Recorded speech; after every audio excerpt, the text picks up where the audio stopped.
Hi there. Have you seen some great boulders or rocks in your garden or on a nature walk and wanted to capture that image in your nature journal? Well, I have a super simple way for you to do just that. For this tutorial, I'm just working with a pencil, a very thin tipped micron pen. I like this 005. Any of the permanent markers with a super fine tip will work. A watercolor brush or a water chamber brush, and you definitely need a piece of paper towel. And as for my paints, I could be working with any of the paints in my normal painting set, but for this demo I'm going to show you granulating watercolors.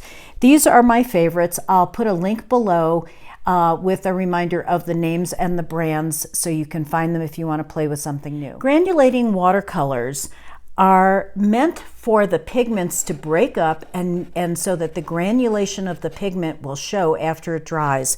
This is a traditional watercolor, yellow ochre, and that's the granulating watercolor. Both of them are dry and you can see the difference in texture. It's perfect for doing rocks, boulders, stones, etc. So I'm going to start with my pencil drawing a light outline of the silhouette of the rock. And it's really important to observe the different planes or faces or edges on that rock. So I would say this is one plane here, here's a second, and there's a third. Once I've determined where those planes are, I'm going to include them in my sketch just so I know where things are happening. Then I'm simply going to go over that sketch with my micron pen. A rock has mass, weight, and it's always going to have a shadow or a darker area underneath. I can draw that in with my pen, or I can just include that when I get to doing my watercolors. Now, here's the trick. To indicate this plane and that plane, I'm going to use very simple straight lines called hatch marks. You can go straight up and down, or you can go at a diagonal. But the hatch marks just tell the eye that this is a different plane on the rock.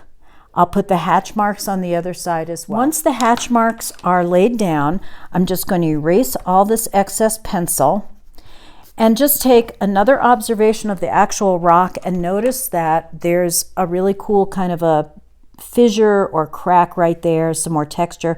So I'll just add a few of those just to indicate another small plane or face and show a little bit of the texture of the rock with my pen. I've activated my colors, my paint, by putting water on them, and I'm just going to create a little puddle of this granulating watercolor and paint over the entire space. I want it to be uneven. It's perfectly wonderful if it's a little bit darker in some areas, lighter in another.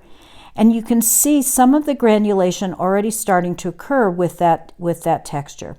Now the trick with the paper towel is I want some light areas. So I'm going to take my paper towel and just randomly dab and blot some of that color up just so that I increase the contrast between the darker areas that are textured and the light areas.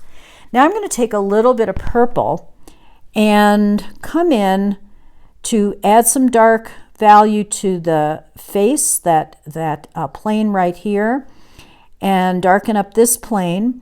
And then of course I need to get some shadow under this guy, so I'll pull that out with my, same thing with my purple, and then I'll probably darken that a little bit with some Payne's gray or some dark brown, but I want that to be pretty dark underneath it. I added a touch of pink just because the rock I was looking at had some of that color in there. Now I'm just going to define the bottom and put in a little bit of an environment. I'll add a little bit more of the ink mark just to darken that up a little bit. And the other thing is now I'll put it in sort of a context. I'll add some grassy shapes, some floral shapes around it. And this will look like a boulder either in nature on one of the hiking trails or in a beautiful garden. And here's the finished rock that became a boulder. And again, I put some grass around it or some floral shapes just to give it some context. Here's another one I did, same technique, same granulating color. This one I went with all grays just because we have some rocks in Colorado that are mainly gray. So there's no end to the fun and opportunity to describe either a rock or a boulder along the way. So have fun drawing your rocks or boulders in your nature journal this summer. And if you enjoyed the video, I hope you will like it and subscribe below. If you'd like to get on my mailing list for more tips and tricks, please go to jcmamet.net. Happy journaling!